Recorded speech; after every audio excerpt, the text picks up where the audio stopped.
Ok, film 5, Repression des émotions.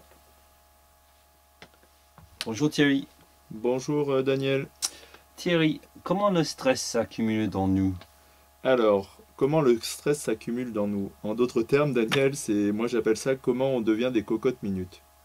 Alors, on devient des cocottes minutes en 4 étapes. Ça, je l'ai appris grâce à Alice Miller, qui était une grande dame, qui a écrit notamment un livre qui était super, qui s'appelait C'est pour ton bien.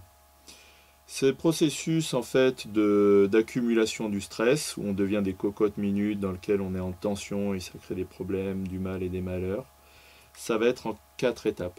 La première étape, en fait, il va y avoir une situation difficile. C'est-à-dire qu'en fait, et c'est normal dans la vie, il y a des événements, il y a des situations qui sont difficiles. Il y a des agressions, il y a des violences, il y a des accidents, il y a plein de choses qui font que ça nous fait mal.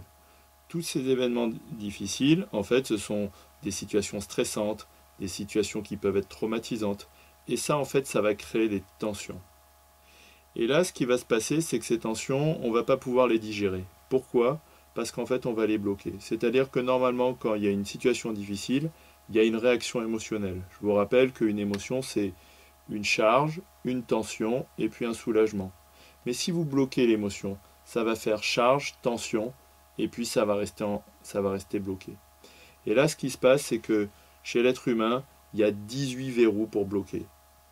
Il y a 8 verrous qui sont corporels, c'est-à-dire que les gens ils serrent les dents, ils bloquent la respiration, ils bloquent le diaphragme. Ils ont 8 endroits au niveau du corps qu'on appelle des segments de la cuirasse corporelle, où en fait ils vont serrer, ils vont bloquer, les yeux vont se tendre, ça va créer des douleurs, des migraines, ça va créer du bruxisme, c'est-à-dire frottement des dents, ça va créer des mal au cou. Les gens vont bloquer corporellement.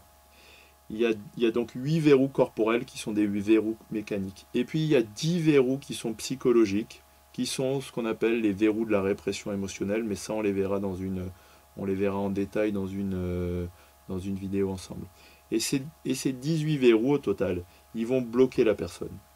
Et ça va faire que la personne, elle va se bloquer comme ça, et en fait, elle va se fermer. Il va y avoir ce qu'on appelle une fermeture émotionnelle, il va y avoir une inhibition de la personne, et la personne, en fait, elle va encaisser.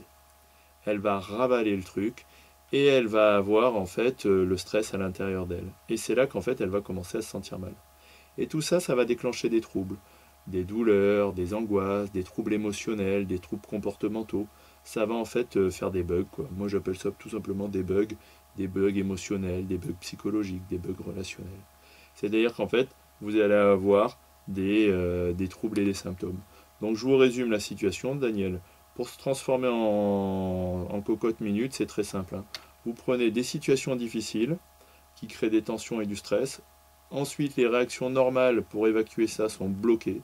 Les gens se ferment et font la cocotte minute. Et puis ensuite, à l'intérieur de la cocotte minute, ça mijote.